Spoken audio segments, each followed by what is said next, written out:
ये UTL solar का हेलियक model है।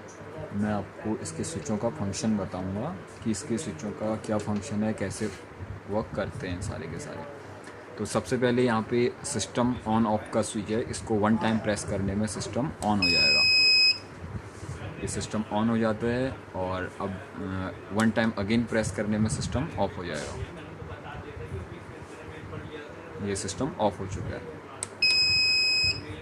ये सिस्टम ऑन हो गया। अगर हमको डिस्प्ले को होल्ड करना है, कोई पर्टिकुलर पैरामीटर देखना है, तो हम इसको सिंगल प्रेस करेंगे, यहाँ पर होल्ड लिखा हुआ आ जाएगा। तो ये हमारा अभी बैटरी वोल्टेज दिखा रहा है 12.3। अब हम इसको वन बाय वन देख सकते हैं। यहाँ पे बता रहा मेंस ऑफ, अभी इस पर मेंस कनेक्ट नहीं है तो मेंस अपसेंट दिखा रहा है। फिर अगेन वन टाइम प्रेस करने में मेंस ऑफ, मेंस की फ्रीक्वेंसी दिखा रहा है 0 हर्ट्ज, मेंस अप्लाई नहीं है। मेंस ऑफ, यहाँ पे भी लोड, आउटपुट लोड कितना कनेक्ट है 0%, अभी कोई लोड पर कनेक्ट नहीं है इसमें। फिर ये दिखा रहा 50 हर्ट्ज, जो लोड हमारा आउटपुट पे हमारा 50 हर्ट्ज फ्रीक्वेंसी है। आउटपुट वोल्टेज हमारा 219 है। और सोलर यहाँ पे एसपीबी अपसेंट दिखा रहा है, अभी सोलर इस पर कनेक्ट नहीं है। और ये एसपीबी से करंट एम्पियर जो आ रहा है वो 0 है, क्योंकि हमारा कनेक्ट नहीं है। फिर बैटरी वोल्टेज अगेन 12.3 वोल्ट। फिर सिंगल प्रेस करेंगे तो हमारा होल्ड हट जाएगा, डिस्प्ले मूव करने लगेगा। अब ये डिस्प्ले मूव कर रहा है।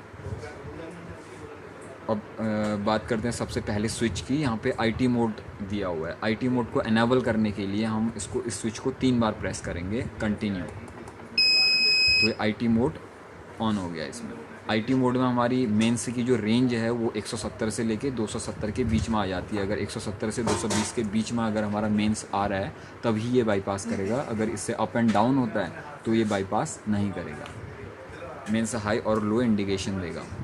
तो आईटी मोड अगर हम इसको डिसेबल कर देते हैं, डिसेबल करने पे ये हमारा जो मेंस इनपुट की रेंज है वो हमारी 100 वोल्ट से 290 वोल्ट तक हो जाती है। अगर 100 से 290 के बीच में अगर मेन सप्लाई आता है इनपुट, तो हमारा उसको बाईपास करेगा। अदरवाइज़ ये इसको हाई और लो इंडिकेशन देगा।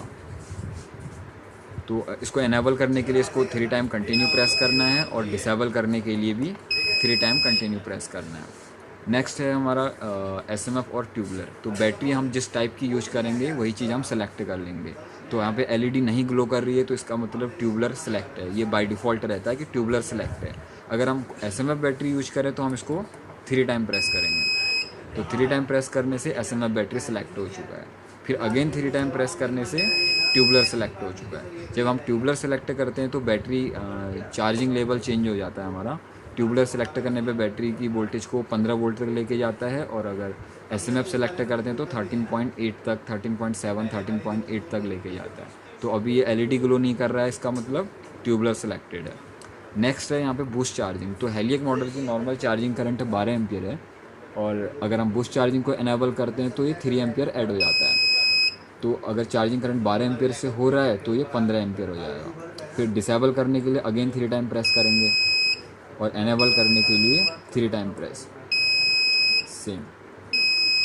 नेक्स्ट है हमारा ग्रिड चार्जिंग। तो ग्रिड से नॉर्मली कई लोग ये कहते हैं कि हमें ग्रिड से चार्जिंग नहीं करनी है, चार्जिंग हमारी सिर्फ सोलर से होनी चाहिए। तो उस केस में हम इसको अगर 3 टाइम प्रेस करते हैं तो हमारा ये ग्रिड चार्जिंग डिसेबल हो जाएगा। मतलब यहाँ पे लाइट जल रही है तो इसका मीनिंग ये है कि आपने ग्रिड चार्जिंग को डिसेबल किया है, आपका बैटरी चार्ज होगा सिर्फ और सिर्फ सोलर से। ऐसा करना नहीं चाहिए, ऐसा करने से बैटरी की ग्रेविटी मेंटेन नहीं हो पाती है। तो अगेन इसको एनेबल करने के लिए इसको 3 टाइम प्रेस करना है। अब ये ग्रिड से चार्जिंग एनेबल हो गया है यहाँ पर। नेक्स्ट है हमारा डीजी मोड। तो डीजी मोड का फंक्शन भी इसी स्विच से है। अगर नॉर्मली हमारी इसकी फ्रीक्वेंसी रेंज हेलियक मॉडल की रहती है 47 से 53 हर्ट्ज तक। तो अगर इससे बाहर की फ्रीक्वेंसी आती है तो ये E8 एरर शो करता है। अगर आप डीजी मोड एनेबल कर देते हैं, कभी कोई डीजी चलाता है, डीजल जनरेटर चलाता है, तो इसको एनेबल करने से आपकी जो भी फ्रीक्वेंसी आ रही है वो सारी की सारी बाईपास होगी, इसमें कोई रेंज नहीं है।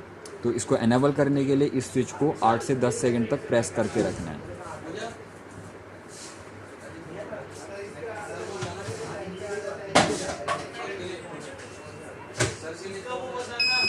डीजी मोड एनेबल हो गया है। डीजी मोड एनेबल हो गया है। अब जो भी फ्रीक्वेंसी आएगी इनपुट में वो बाईपास होगी।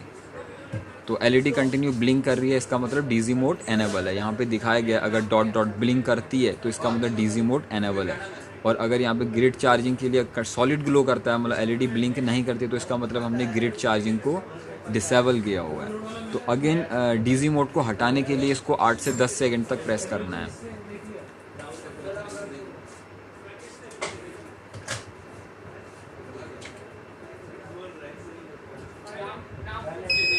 ये हट चुका है, अभी ये हमारा नॉर्मल रेंज आ गई है।